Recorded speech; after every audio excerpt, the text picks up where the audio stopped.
Mr. President of the World Bank, you are welcome to Muungoni area. This is one of the biggest area in Zanzibar which produce seaweeds, as you have witnessed yourself.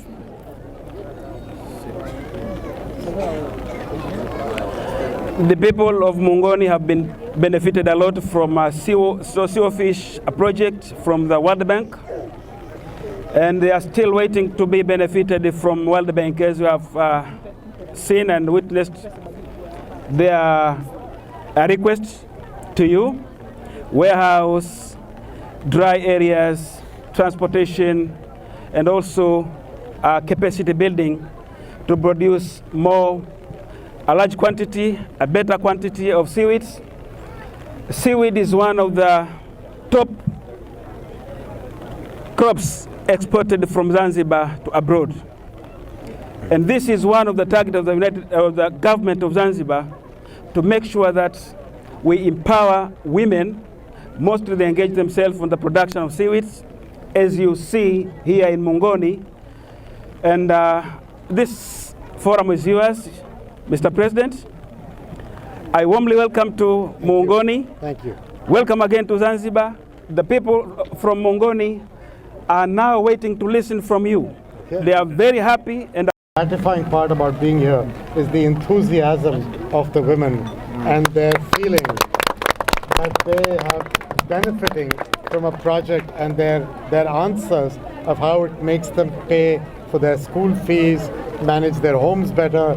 This is why we do things. It is to improve the lives of people, and we cannot do it without the sincerity of the government of Tanzania and Zanzibar. So congratulations to all of you, and thank you very much. Thank you. Thank you. We are, I have one more thing to say, sir. I am very interested not only in what we have done so far, but what more we can do to build upon what has already been done.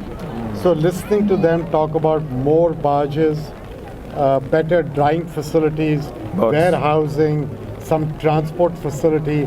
I know in your plans you've got a second phase coming up.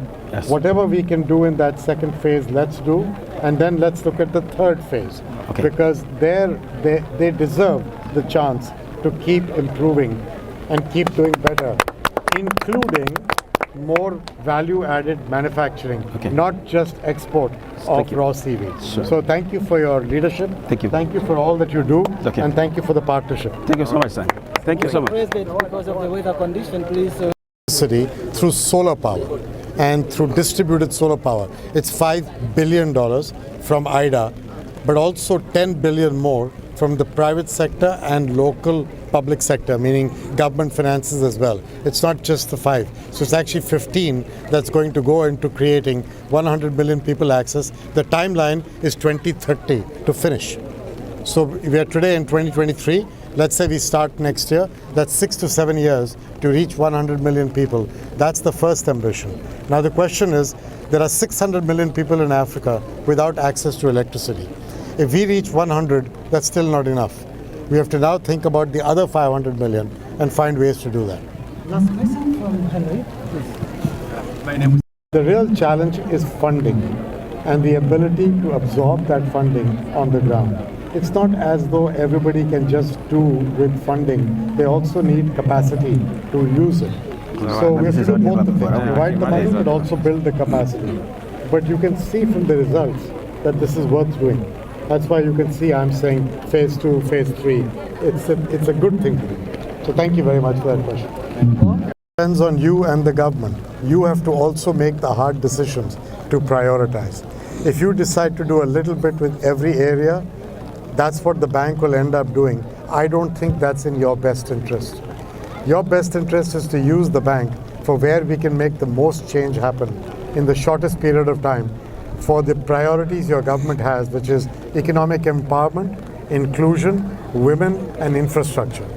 So we have to find how to do that well. If I had to say this for all of Africa, I would say we must focus on power. 100 million is good, there's still 500 million more to go. Without power, you cannot have the internet, digital, school fees, school reading, or any of these factories to manufacture from seaweed. You need power. Everything comes from power. The second one connected to that is jobs. Your country is blessed with young people. They need jobs. We must find a way to generate jobs for them through local added manufacturing, but also through entrepreneurial new things, working with small businesses, skilling institutes, that kind of thing. Third priority is to see if we can help you promote trade with neighboring countries, because that's something we should help with. And the fourth one is, like I said, to use your own resources. Seaweed is a resource, sun and wind is a resource, minerals are a resource. How to help you use those for the benefit of Africans. That's the fourth. Okay? Thank you very much. Kwa majina naitwa Mariam Hassani Ali, mjasiriamali wa kilimo cha mwani. Kwa hiyo leo nimefurahi sana kwa Benki ya Dunia, mgeni wetu kuja kututembelea, na waambia karibu Zanzibar, karibu Muungoni. Mwani kusema kweli ni ufadhili wetu, umetutoa katika unyonge. Mwani umetuwezesha kusomesha watoto na sie wenyewe kutung'arisha, kutuweka mjini. Mwani ni chakula, mwani ni dawa, mwani ni vipodozi, mwani yani kila unavopeleka mwani unakuja. Kwa Benki ya Dunia tushawezeshwa vitu vingi sana. Tumewezeshwa, tulikuwa tunaanika mwani chini, sasa hivi tunaanika machanja haya mnayaona. Benki ya Dunia tunaishukuru sana, wametuwezesha maturubali haya pamoja na Mama Maria Mwinyi. Wametuletea maturubali haya, tunahifadhia kwa mvua, tunawasomesha watoto, tunajengea vijijini. Tumefurahika na serikali yetu ya mapinduzi na uchumi wa buluu oye, mwani uko. Kwa jina naitwa Arafa Hassan Ali, ni mkazi wa Muungoni, mpandaji wa mwani katika kijiji cha Muungoni. Tunashukuru Benki ya Dunia na Sofish kwa kutuletea mradi huu. Sihaba tunashukuru, umetuwezesha kupata mavuno yaliyokuwa mazuri kwa kuendeleza vijana, kwa kuwasomesha, kupata chakula nyumbani. Kwa hiyo tunashukuru sana Benki ya Dunia. Kwa mwani ilikuwa tunapanda mwani kwa funga fungua. Ulipokuja mradi huu wa benki wa uchumi wa bluu, ukatuletea mafunzo, ukatuletea ufungaji wa mwani uliokuwa double, yani unapata huku na huku. Kwa hiyo mavuno unakuwa unapata makubwa zaidi, yani unapata mavuno yaliyokuwa makubwa zaidi. Inategemea uwezo wa nguvu za mtu, lakini ukafunga kwa huo funga fungua unaweza ukapata kwa kuvuna kuanzia kilo 100, lakini mwenye nguvu zake hasa kuanzia kilo 200 anaweza akazipata kwa muda wa miezi miwili. Maana unaweza ukapanda mwani wako, baada ya mabavu matatu au miezi miwili unaweza ukaanza kuvuna. Wametuletea boti, yani vihori hivyo.